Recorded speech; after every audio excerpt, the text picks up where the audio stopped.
is a well-known theologian who holds the title of Emeritus Professor of Spirituality at the Pontifical Gregorian University in Rome. He is also the author of over 30 books and explains to us how we tend to focus on the hurtful events of our lives instead of seeing them through the vision of faith. This vision of faith allows us to see the spiritual growth God has planned for each one of us through the many crosses we bear. Cheryl Wynn has been speaking with Father Faricy for the past 8 years at Catholic conferences all over the world. She candidly reveals how easy it is to lose sight of the basic truths when we are struggling under the crushing weight of our own personal crosses. Together, they teach us to understand how God's merciful love is camouflaged within the very crosses He sends or permits in our lives.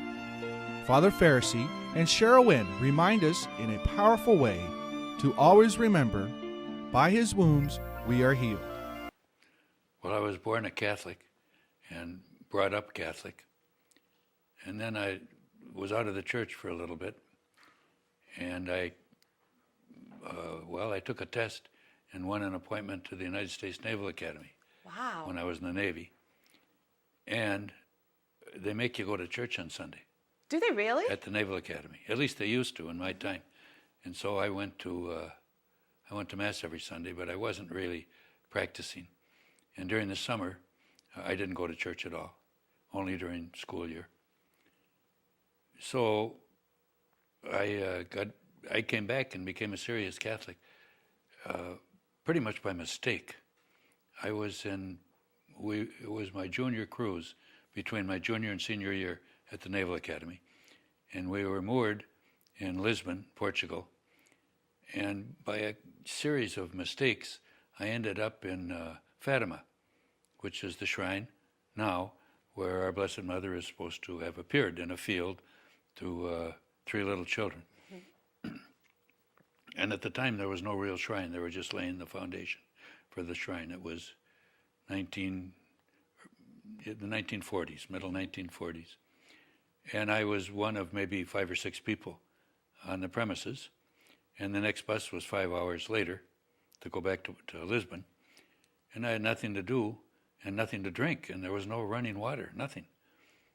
So I bought a bottle of wine and drank that. As any good naval person would do, right? Taking a break, right? Well, it was a hot day, and I was thirsty, and I was feeling no pain. And then I saw another stand where they sold rosaries. And I thought, I'm a Catholic, even though I wasn't practicing. So I bought a rosary, and then I realized I didn't know how to say it. So I bought a little pamphlet in English that they were selling there on how to say the rosary.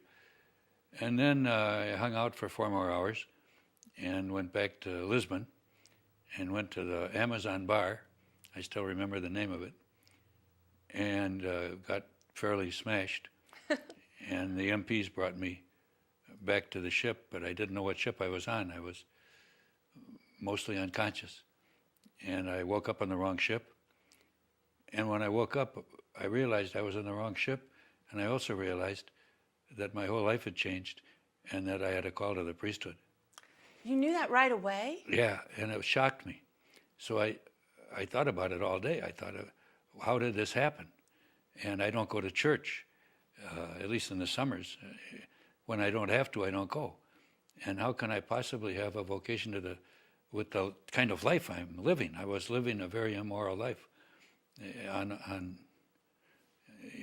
any manner of looking, in any way you look at it, I was a bad Catholic, really bad.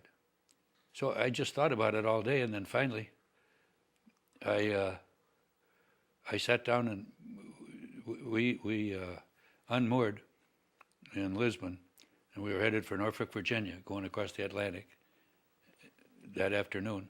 And that night I sat in the bow of the ship, and I made a deal with God, because I was too dumb to know you don't make deals with God. So I said, look, I think you want me to be a priest, and it's a complete impossibility. There's no way I can ever even be accepted into the seminary. But if you do it, I'll do it. And that was it. That was the deal. So he did it. It was a wonderful position, and I loved it. And I didn't have to do anything except walk around and keep my mouth shut and look like I knew what was going on. And that was good, because I do that very well. And I was happy. So I figured 4 more years, I can take that. And maybe I'll even lose my vocation in 4 years. Who knows, right? And then the Secretary of the Navy sent me a telegram. And he said, you're supposed to resubmit your resignation immediately. And I'll see to it that you get out. And so I got out of the Navy and I joined the Jesuits.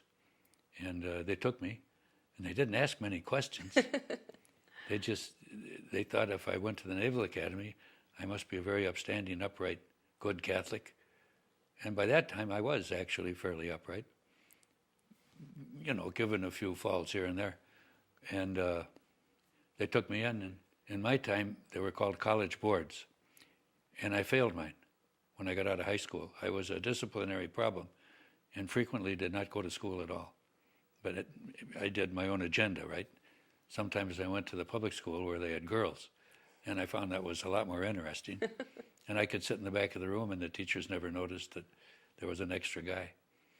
So, well, to make a long story short, I didn't know anything when I got out of high school. When I took the college boards, I failed, but I knew I could take them over, and I figured I'll do them again, and this time I'll really concentrate.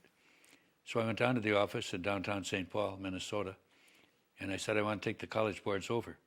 And the man said, ordinarily, you would be able to take them over. But in your case, you did what we call going through the floor.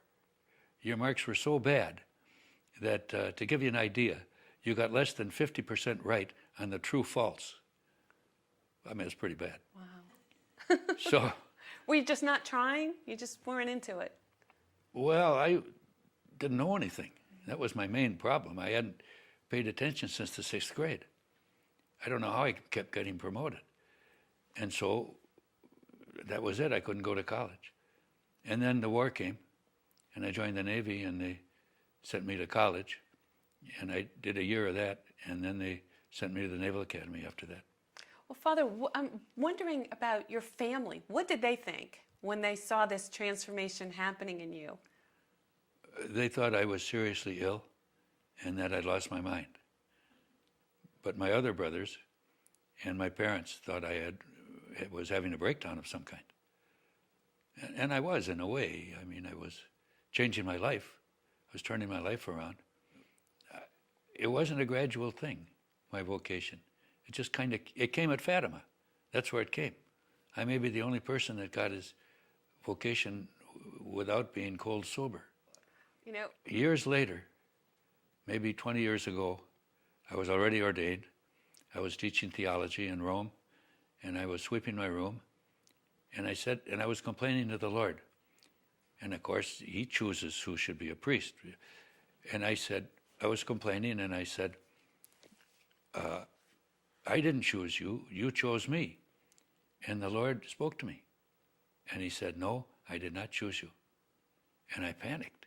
I thought, maybe I don't have a vocation. Maybe I shouldn't be a priest. And so I prayed about it over time. And here's the answer.